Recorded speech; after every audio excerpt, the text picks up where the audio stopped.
하나님이 우리들에게 주시는 말씀 베드로전서 2장 1절에서 3절, 우리 짧은 구절입니다. 우리 같이 한 마음으로 같이 읽겠습니다. 베드로전서 2장 1절에서 3절입니다. 같이 읽겠습니다. 시작. 그러므로 모든 악독과 모든 괴율과 외식과 시기와 모든 비방하는 말을 버리고 갓난아이들 같이 순전하고 신령한 젖을 사모하라. 이는 이로 말미암아 너희로 구원에 이르도록 자라게 하려 함이라. 너희가 주의 인자하심을 맛보았으면 그리하라. 아멘. 아멘. 이제 돌아오는 주일 주중에 비가 오고 나면 이제 폭염은 끝난다고 합니다. 너무 기쁜데요. 우리 옆에 있는 분하고 한번 인사할 때 당신의 얼굴을 보니 제 마음이 시원합니다. 이렇게 한번 인사할까요? 예.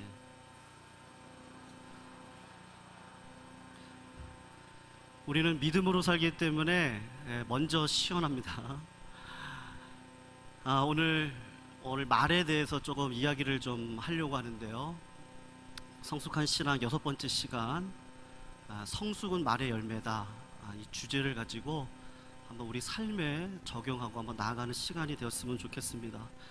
만약 우리 성도님들에게 과거로 되돌아가서 다시 살 수 있는 기회가 주어진다면 과거 언제로 돌아가고 싶으세요? 언제로? 황보 권사님 언제로 돌아가고 싶으세요? 유년주일학교. 네. 현재 모습에 어떤 분들은 제가 이렇게 물어보면 만족을 합니다. 현재 모습에 만족을 해서 과거 어느 때로 돌아갔다가는 지금의 행복을 놓칠 것 같은, 지금 저희 아내가 그렇습니다. 길을 가다가 애기 하나, 베이비 하나 데리고 가고 있는 신혼부부 정도에 되는 그 부부를 보면서 제가 여보 저 때로 한번 돌아가고 싶어 그러면은 싫다 그래요. 다 키웠는데 애들 이제 스스로 애들 밥 먹고 다 하고 있는데 다시 가서 이거 해줘야 되는 게 싫은 거죠. 현재가 좋은 겁니다. 우리 신앙도 그럴 수가 있는데 많은 분들의 경우 대체로 현재까지 영향을 미치고 있는 어떤 후회스러운 과거의 결정적인 순간들이 있습니다. 그래서 언제로 돌아가고 싶으세요? 라고 물으면 그거를 바꿀 수만 있다면, 그 기회가 주어지기만 한다면 훨씬 더 나은 인생을 살 수 있지 않을까라는 마음으로 어떤 분들은 학창 시절로, 우리 아까 권사님은 유년주일학교 시절로 돌아가고 싶다고 말씀하셨는데 어떤 분들은 학창 시절로 돌아가고 싶어 하시는 분들도 계시고, 어떤 분들은 옛날 연애하던 시절로 돌아가서 둘을 놓고 고민했던 그 시기, 그래서 이쪽을 선택을 할까 하는, 지금 원수랑 산다고 하는 이런 농담 아닌 농담, 진짜 사랑하시면서 사시는데 그렇게 농담으로 말씀을 하시기도 합니다. 제가 만일 하나님께서요 저에게 기회를 준다면, 제게 한 번의 기회를 줘서 너 원하는 대로 찬양아 한번 돌아가서 살아라, 그렇게 말씀하신다면 저는 언제로 돌아가면 좋을까를요 곰곰이 생각을 요번 주 해봤습니다. 곰곰이 생각해봤는데 제가 잘못 살았구나 후회되는 부분들이 언제나 많았습니다. 그래서 그때로 돌아가 볼까 생각도 해봤지만 마음이 그렇게 완전히 그때가 좋겠다라고 마음이 들지가 않았습니다. 왜냐하면 여기 계신 우리 어르신들 앞에서 제가 이런 말씀 드리는 게 참 부족한 말인데, 인생이라는 게 그런 것 같더라고요. 내가 무엇을 선택을 하고 누구를 선택하고 어떤 학교를 나오고 어떤 교회를 다니고 어떤 직장을 다닌다고 해도 그 안에는 다 죄된 인생이 있더라고요. 다 딜레마가 있더라고요. 그래서 우리의 인생사에서 내가 어디를 다시 선택한다 한들 죄된 딜레마는 그대로 존재하는데 그걸로 내가 다시 돌아간다고 해서 그게 내 마음속에 만족이 될까? 신앙의 관점에서 그때 만족이 될까 할 때 그때가 언제일까? 그런 적은 한 번도 없다라는 생각이 들었습니다. 그래서 과거의 어떤 생각, 어떤 선택에 대한 후회는 사실 정말로 없습니다.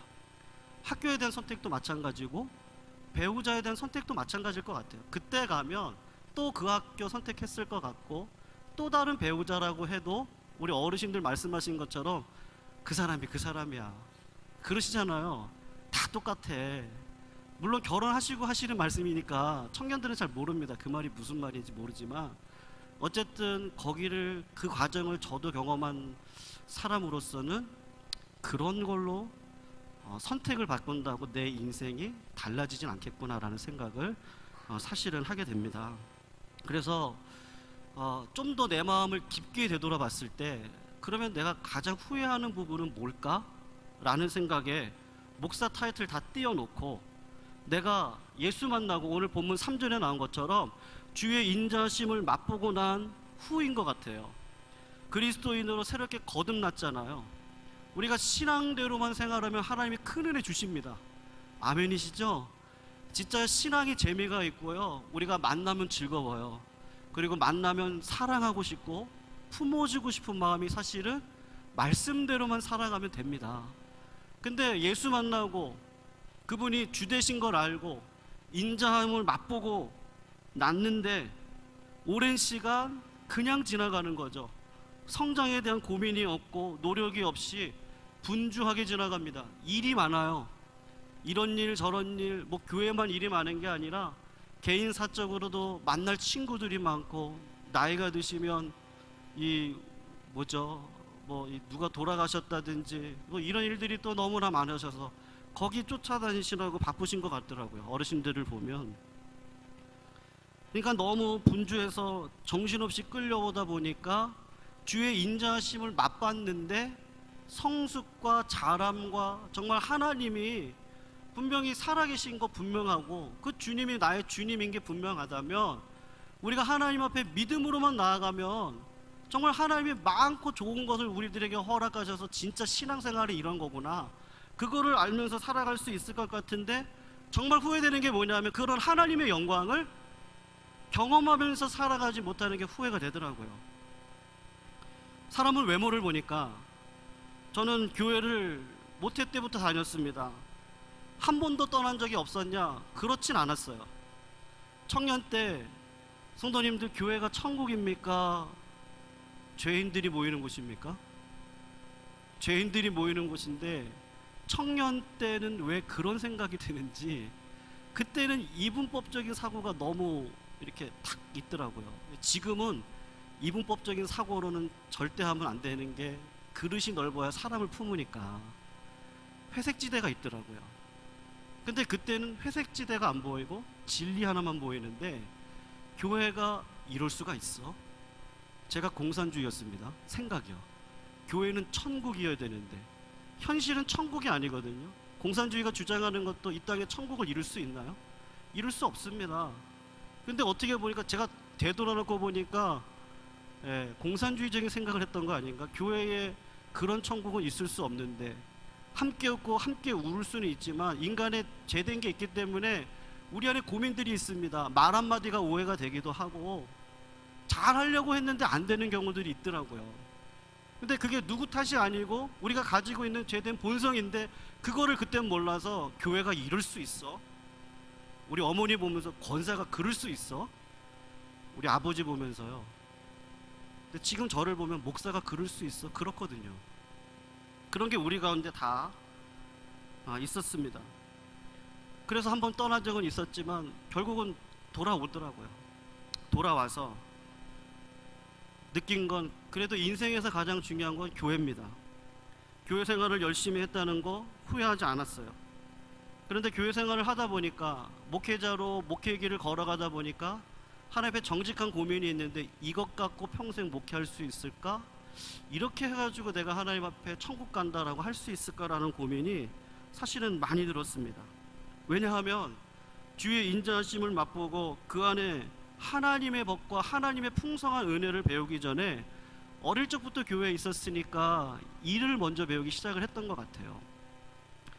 그래서 복음의 은혜에 대한 감동과 의식이 수련회 때 있을 수 있었지만 그거를 끝까지 가져가지 못한 제가 중고등학교 학생회 회장, 청년부 회장, 유년주일학교 교사, 중고등부 교사 총무, 성가대 지휘,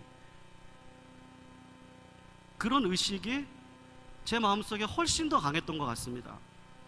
그러니까 점점 굳어져 버리는 교회 생활이 사실은 저를 교만하게 만들었고 비판적으로 만들었습니다. 심지어는요, 외식되게 만들었어요. 진작 저의 신앙이 어린아이 같은 신앙을 고백하고 하나님 나 불쌍히 여겨주세요, 하나님 지금 이 지혜로 되겠습니까? 하나님 은혜해 주시고 지혜 주셔야 감당할 수 있는데, 그거를 인정하기보다는 신앙의 성숙을 위해 나아가라고 주님 늘 말씀하셨음에도 불구하고 저는 그렇게 하기보다는 안주하는 거죠. 왜요? 회장하고 있거든요. 내가 교회 생활을 지금까지 몇 년을 하고 있습니까? 이렇게 하고 있는데, 제가 신앙의 성숙은 익숙함이 아닙니다라고 말씀을 드렸었는데, 그 익숙함 속에서 하나님의 인자하심의 그 부요하심을 향해서 나아가지 못하고 있는 제 자신을 보게 되더라고 하는 것이죠. 결국 그것이 저에게 두려움으로 다가왔고, 어떤 생각이 들었냐, 내가 믿는 믿음이 아닐 수 있겠구나. 내가 하고 있는 열심이 하나님 볼 때는 열심이 아닐 수도 있고, 내가 하고 있는 충성이, 난 진짜 충성을 다한다고 하는데 그게 하나님 볼 때는 충성이 아닐 수 있다라는 생각을 사실은 많이 하게 되었습니다. 여러분, 오늘 본문 말씀이 사실은 그 말씀을 하고 있다라고 저는 생각을 하는데, 베드로 사도가 오늘 본문에서 교인들에게 갓난아이 같이 성숙하기 위해서, 자라기 위해서 갓난아이 같이 신령하고 순전한 젖을 사모하라고 하는데요, 성도님들, 이 순전하고 신령한 젖이 무엇이죠? 순전하고 신령한 젖이 무엇입니까? 이 신령하다라고 번역이 된 헬라어가 로기코스인데, 요한복음 1장 1절에 가면 태초에 로고스, 말씀이 계시니라, 그 로고스, 말씀이 하나님과 함께 계셨으니 그 로고스는 하나님이시다. 그 당시 헬라 철학에 유행했던 진리 로고스를 끌어다가 성경화 시켜서 로고스 말씀을 예수 그리스도라고 사도 요한이 증언하고 있는 그건데, 로고스입니다, 말씀이. 그러니까 신령한 로기오스 비슷하잖아요. 이게 형용사거든요. 이 형용사가 성경에 딱 2번 나오는데 여기 1번 나오거든요. 그러니까 신령한 젖을 사모하라고 하는 말은 무슨 말이냐면, 오늘 우리 대예배 때 드렸던 말씀과 같이 말씀을 사모하는 것입니다. 그래서 킹 제임스 버전이나 NAS 버전 같은 걸 보면 의역을 해서 아이들같이 순전하고 신령한 말씀의 젖을 사모하라. 우리 본문은 그냥 젖이라고 되어 있지만 말씀의 젖을 사모하라. 신앙이 성장하려면요, 성숙하려면 말씀의 젖을 사모해야 됩니다. 그런데 성도님들, 말씀의 젖을 사모하고 말씀을 읽어야 되는데, 그 말씀을 사모한다는 말이 무슨 말이죠? 오늘 본문에서요, 그것을 무엇으로 얘기하고 있습니까? 매일 성경을 읽으면 될까요? 성경 공부를 많이 하면 믿음이 자랍니까? 어떻게 생각하세요? 성경 공부를 많이 하면 믿음이 자라나요?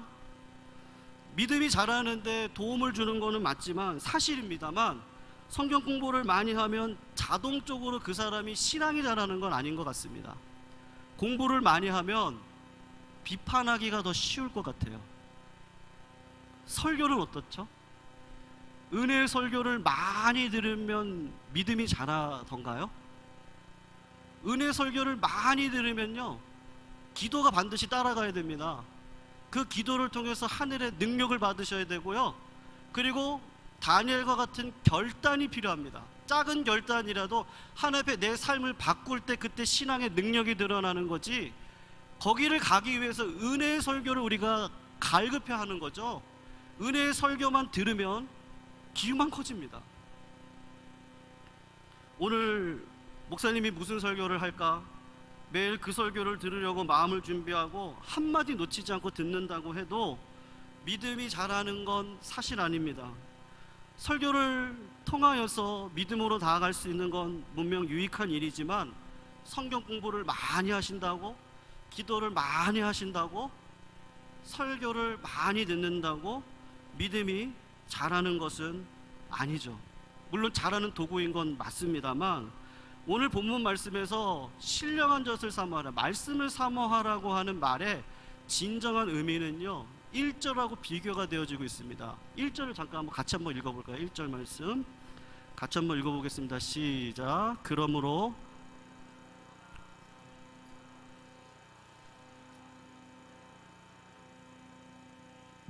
모든 악독과 계율과 또 뭐가 있었죠 성도님들? 외식, 그 다음에요 시기, 비방하는 말, 그거를 버려라 라고 말씀하고 있습니다. 그게 2절과 대조가 되어지고 있어요. 시편 기자가 이런 말을 했어요. 여호와 말씀이 송이꿀보다 달다. 그 말은 어떤 말이죠? 시편 기자가 쓸 때만 해도 모세 오경 정도만 있었으니까 창세기, 출애굽기, 레위기, 민수기, 신명기, 여호수아인데 그 책이 너무 재밌어서 말씀에 빠져가지고 야 정말 재밌다. 장막을 짓는 거 몇 센치 몇 센치 몇 센치, 야 진짜 재밌다. 그랬을까요? 성도님들은 그 부분을 읽으면 어떠십니까? 드라마가 재밌으세요? 아니면 성경이 재밌으세요? 미스터 선셋이 재밌습니까? 아니면 네, 성경이 재밌으십니까? 솔직히요 드라마죠. 네, 드라마가 재밌더라고요. 드라마가 재밌는데 그런데 왜 재밌다고 그러죠? 이분도 사람이니까 그 당시 오락이 더 재밌을 것 같은데 왜 성경이 송이꿀보다 달다고 말을 했을까요? 왜냐하면 약속에 대한 확신인 건데 말씀, 약속에 나타난 하나님의 성품과 은혜가 너무 틀림이 없어요. 살아가 보니까요 너무 틀림이 없는 말씀을 하나님이 하셨고 그게 역사 속에서 이루어지고 있는 거예요. 믿음의 자손들이 걸식하는 법이 없습니다. 아멘. 아무것도 염려하지 말고 오직 모든 일에 너의 구할 것을 감사함으로 하나님 앞에 아뢰라. 그러면 평강의 모든 지각에 뛰어난 하나님이 내 마음과 생각을 지키시리라. 아멘. 구하라 그러면 너에게 주실 것이고 찾으라 그러면 찾을 것이요 문을 두드려라 그러면 열릴 것인데 구하는 이마다 찾는 자마다 두드리는 이에게 성령을 선물로 주시지 않겠느냐. 아멘. 환난이나 기근이나 핍박이나 적신이나 위험이나 칼이나 천사들이나 권세자들이나 그 모든 것들이 우리를 예수 그리스도의 사랑에서 끊을 수 없도다. 아멘. 말씀이 살아가 보니까요 말씀이 말씀인 게 맞아요. 그래서 송이꿀보다 달아요. 남이 중상모략을 하고 억울하게 해도 욕을 먹어도 말이 안 되는 것 같은데도 하나님 살아계셔서 맞대응하지 않고 그냥 기도해요. 나를 해를 끼치는 자가 있는데 복수해주고 싶은데 하나님 오른편 되면 왼편도 되라고요? 속옷을 가지라 그러면 겉옷도 주라고요? 오리를 가라면 십리를 가라고요? 말씀의 능력이 있는 줄 알고 그대로 해나가는 사람들 가운데 말씀의 능력과 은혜가 드러납니다. 거기서부터 오는 말씀이 능력이 있고 확신이 있으니까 송이꿀보다 달다는 시편 기자의 말씀이 이해가 돼요. 성도님들, 제가 분명히 성경을 많이 봅니다. 지속적으로 기도합니다. 그러면 잘해야 되는데 오히려 퇴보했다는 생각을 지울 수 없을 때가 많아요. 오히려 성경도 전보다 많이 보는 것 같고 지식은 계속 공부하니까 지식이 쌓입니다.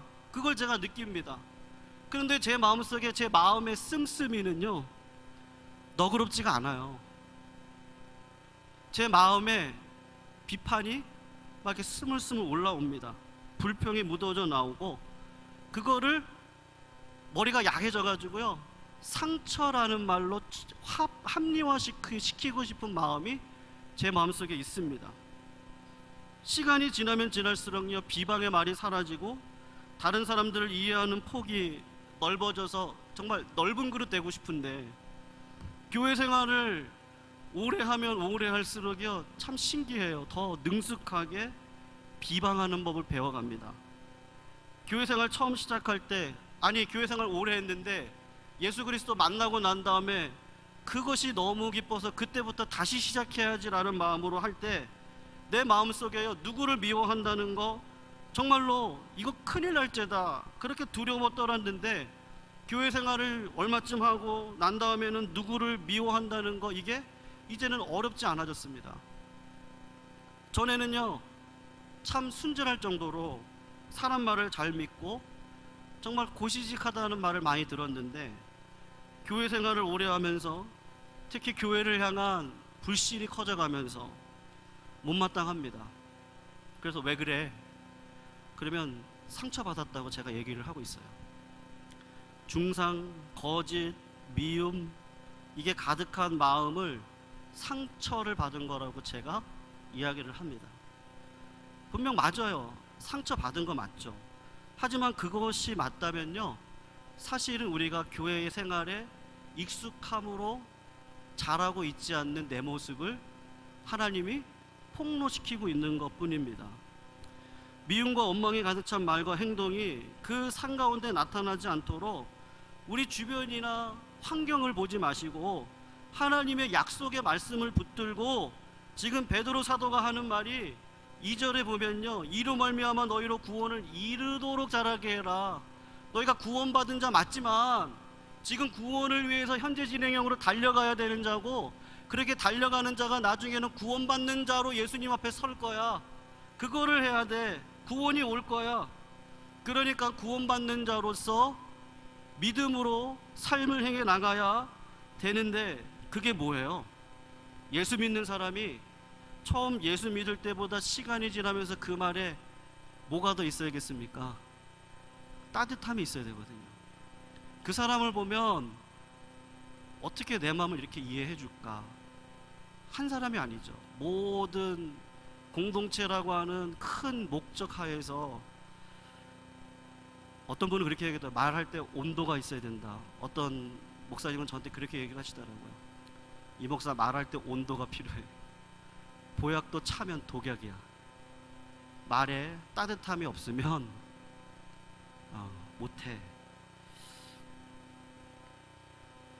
성도님들, 구원받은 성도로서 성숙하게 성장해가는 모습이 무엇일까?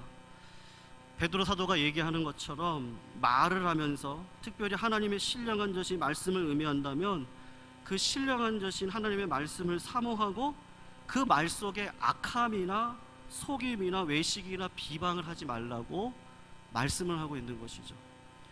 여러분, 이건 판단하지 말라는 말씀이 아닙니다. 주님이 판단받지 아니하라거든 비판하지 말라고 말씀하셨을 때 주님은요 판단하셨어요. 누구를 판단하셨어요?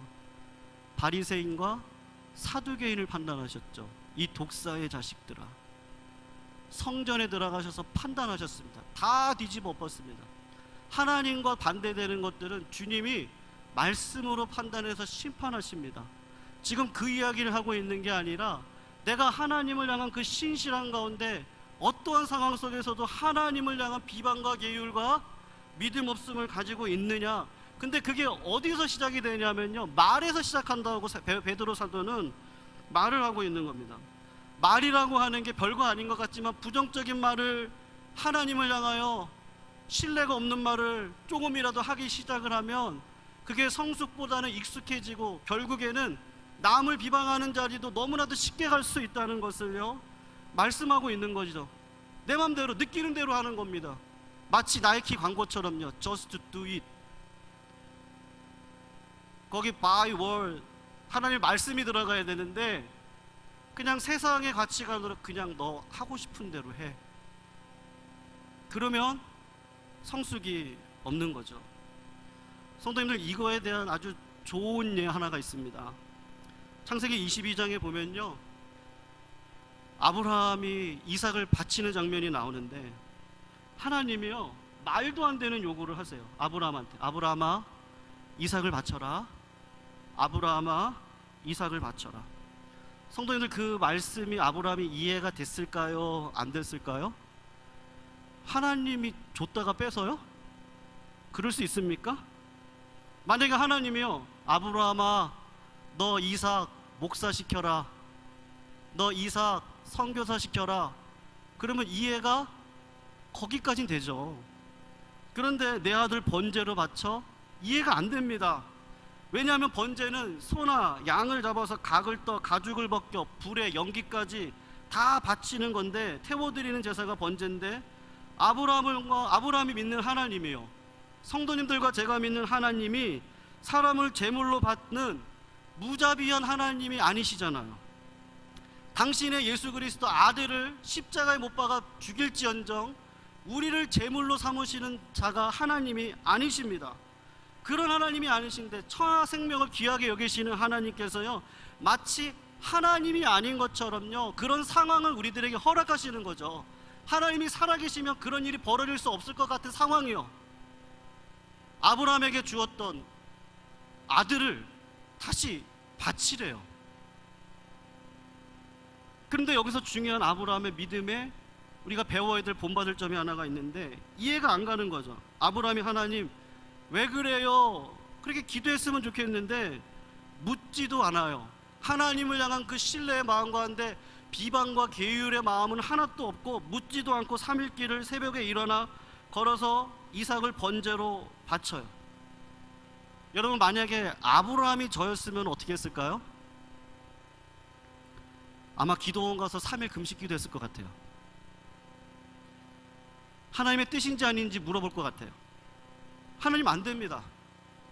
어떻게 하나님 사람을 제물로 받습니까? 한 영혼이 천하보다 귀하다고 여기셨는데, 하나님 언약의 아들이라며요, 약속의 아들이라며요. 그런데 하나님 바치라고요? 이게 말이 됩니까? 하나님 뜻 아니죠? 그리고는요, 하나님 앞에 설득을 할 것 같아요.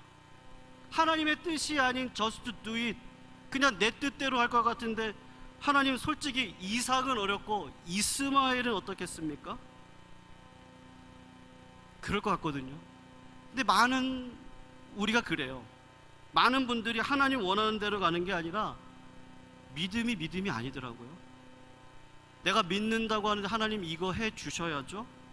내가 원하는 순종을 하고 있더라고요. 하나님이 원하는 순종이 아니라 내가 원하는 순종을 하는 겁니다. 성도님들 잘 보십시오. 구약의 이스라엘 백성들이 하나님을 떠났다고 할 때 예배 안 드렸습니까? 예배 드렸습니다. 근데 어떤 예배를 드렸죠? 저는 거, 눈먼 거, 상품가치 없는 거. 어느 날부터 우리 예배가요, 말의 열매가 그래요. 하나님은 두려워 말라, 떨지 말라, 잠잠해라, 하나님의 일하심을 봐라. 그리고 말도 안 되는 상황을 딱 붙여주셔서 마치 오병이어 기적에 빌립한테 얘기를 하잖아요. 주님이 돈이 없는 걸 모르셨겠습니까?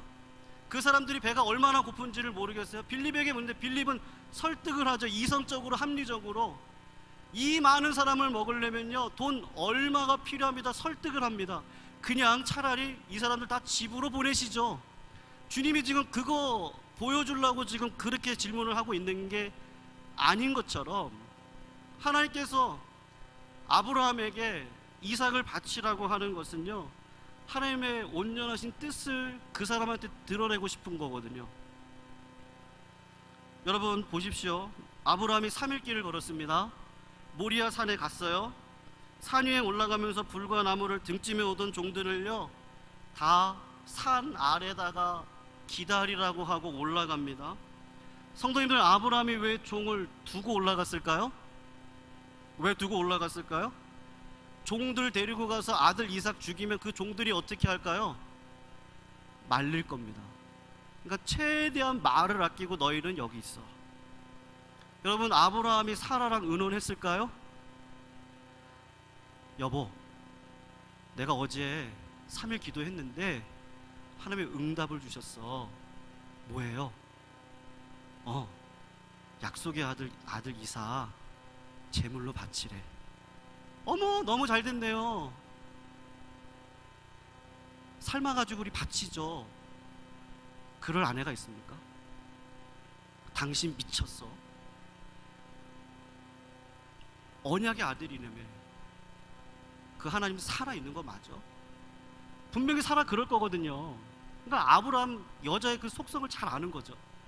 그러니까 말 안 해요. 아침 일찍 일어나서 떠나는 겁니다. 산 위로 가는데 이삭이 물어요. 아버지, 불과 나무는 여기 있는데 번제할 양 어디 있습니까?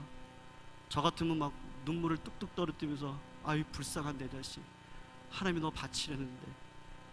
근데 믿음으로 하나님이 예비하실 거야. 올라가자. 그리고 불을 피우고 이삭 이리 와 묶어요. 성도님들, 이삭한테 설명하고 묶을까요? 아니면 그냥 묶을까요? 그냥 묶죠. 칼을 들어 찌르려고 그랬어요. 성도님들, 이삭에게 나 너 칼 찔러 죽일 거야 그렇게 설명하고 했을까? 아니면 그냥 찔렀을까요? 그런 비장한 마음으로 왔는데요, 하나님 앞에 어떤 불평의 말도, 어떤 원망의 말도, 하나님 앞에 어떤 계율의 말도 하지 않고 비장한 마음으로, 아내한테도 얘기하지 않고, 종들이 혹시 말릴까봐 밑에 기다리라고 이야기해놓고 그러고 올라왔는데 아들한테 설명하고 죽이겠습니까? 그냥 믿음으로 죽이려고 그랬을 거라고요.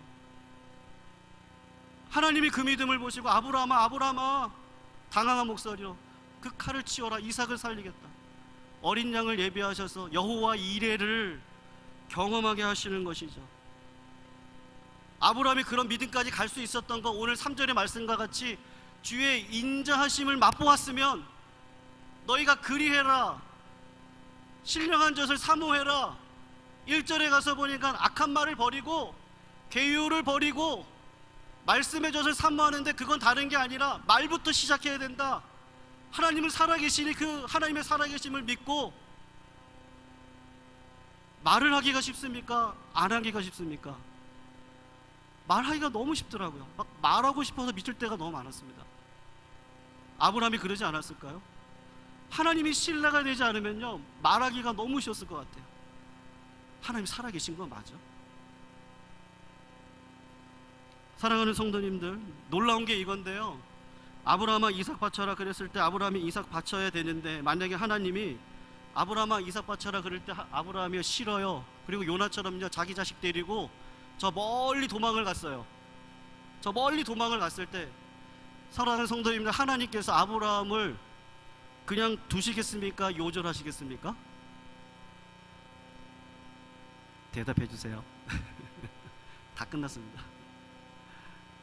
요절할까요? 놔둘까요? 네? 놔둡니다. 왜요? 옆에 있는 분한테 한번 인사하세요. 나를 보면 압니다. 이렇게 해도. 저를 보면 알죠. 저를 보면 압니다. 벌써 죽을 놈 살려서 교회 섬기게 하시고, 성도 삼아주시고, 말씀의 영광 가운데 세워주시고, 기도의 문을 열어주시고, 부족한 입술을 찬양의 제사로 어떻게 쓰셔주십니까? 끝까지 살려주신 하나님이죠. 그런데 아브라함은 뭘 경험 못해요? 그의 믿음이 없는 삶에는요, 여호와 이레는 없습니다. 여호와 이레를 경험 못하면 신앙은 없는 거죠. 성숙이 어디 있습니까? 거기에 하나님은 아브라함이 잘하길 원한 거죠. 베드로 사도가 이야기한 것처럼 말과 씨름을 한번 붙여놓고 보신 거죠. 시험을 주시고, 환난은 인내는 연단은 소망을. 신앙이요, 자족을 하는데 소망 없이 살아요. 그게 신앙이래요. 그렇지 않습니다. 자족하는 신앙인데 소망 있는 신앙이 우리입니다. 하나님 왜 안 되게 하십니까? 하나님 하시면 되는 거죠. 왜 하나님이 우리를 시험 가운데 주실까요? 목적이 있어서. 여호와 이레를 경험해야 되니까. 그걸 알면요, 내 마음속에 주는 그리스도 신이 주가 계신 그곳에 자유함이 있는데 자유해지더라고요. 또 세상에 흔들릴 때도 있지만 그때만큼은 자유해지더라고요. 아, 평화가 이거구나. 정말 세상이 알 수 없는 그 평화가, 하늘로부터 오는 평화가 이거구나. 이 평화를 알면 자신감이 어디서부터 이렇게 올라오는지. 지금은 불가능할 것 같은데요, 괜찮아. 그리고 오히려 더 하나님 앞에 나아가는 믿음이 더 용솟음치더라고요. 하나님은 그 자리까지를 요구하시는데 우리 입에서부터 시작하라고 말씀하십니다. 사랑하는 성도님들, 우리 성도님들의 환경 가운데 힘들고 어려운 환경들이 너무나도 많습니다. 그럼에도 불구하고 우리의 입의 제사를 다 태워서, 소멸의 불로 태우셔서 할 수 있으면 말을 줄이고, 기도를 많이 하시고, 찬양을 많이 하시고, 모이게 힘쓰시고 함께 웃고 함께 울을 수 있는 그러한 좀 생명력 있고 은혜가 넘치는 그런 우리 모든 개인적인 삶과 우리 교회가 되시기를 주님의 이름으로 부탁드리겠습니다.